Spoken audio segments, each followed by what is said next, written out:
Good morning. Friday, February 27th, 2026. Today's poem is by Carol Ann Duffy and is entitled Words, Wide Night.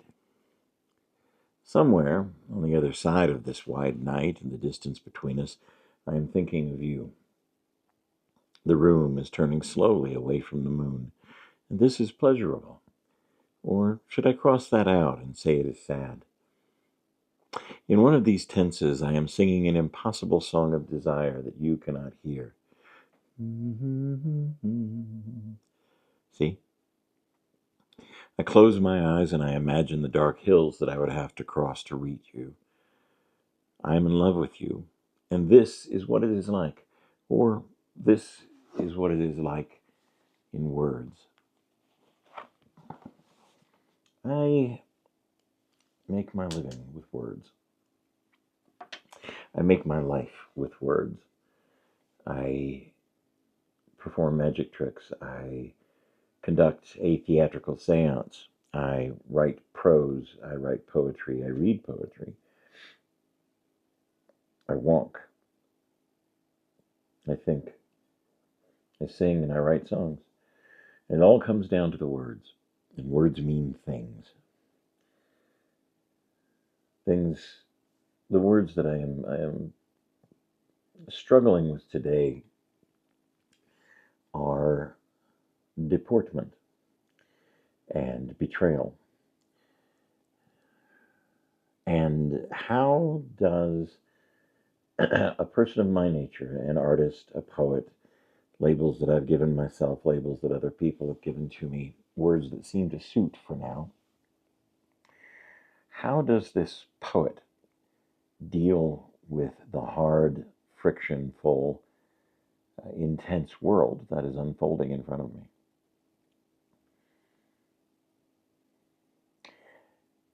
First, I strive to not hate. It is easy to become angry. It is easy to push for justice in an unjust world or a seemingly unjust world. But I can do nothing. I can create nothing. I can advance nothing based on hate. I hate the game.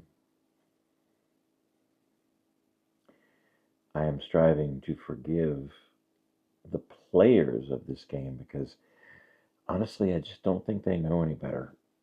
In the terms of our president, who I am going to mock and make fun of and point out the absolute satirical nature of his very existence on a consistent basis.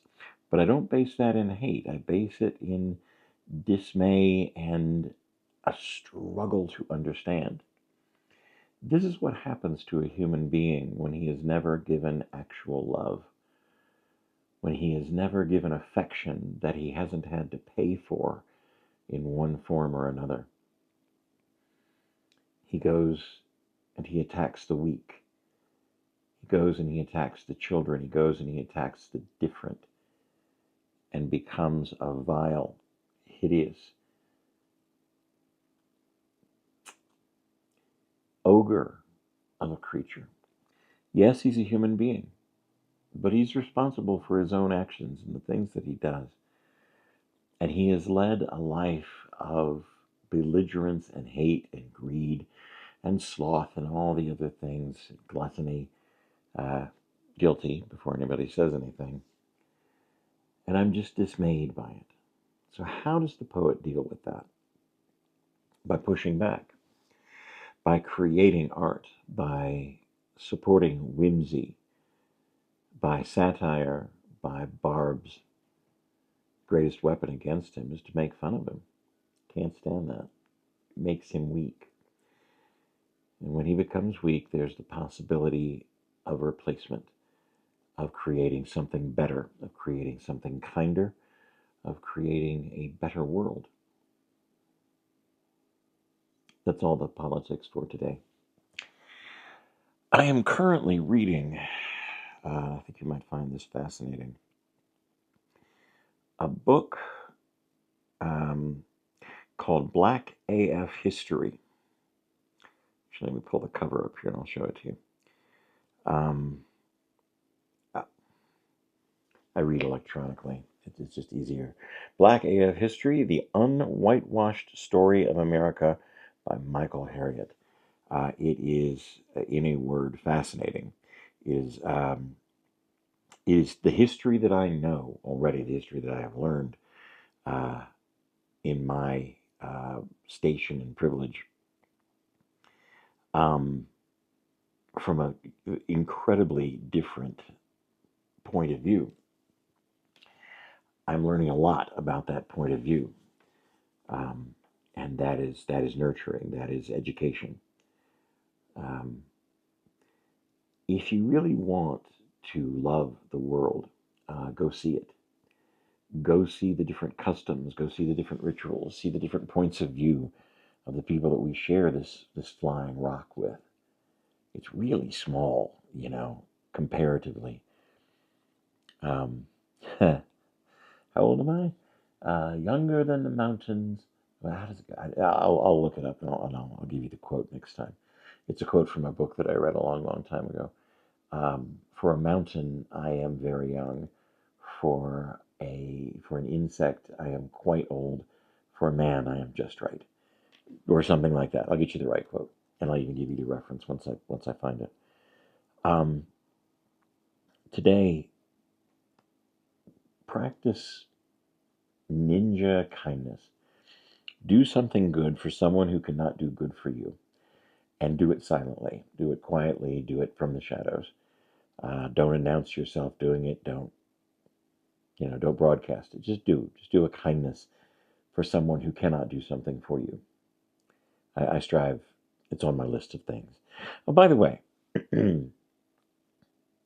um, and I may just be completely wrong in my own definition, but from the way I look at it, I would really like to see you virtue signaling. Show the things that you do, to improve your world. You don't have to brag. You don't have to prop yourself up. But give ideas maybe to someone else or someone's else, or use your social media to socialize and offer, by example, ways that the world can be made a little better. And not just for you.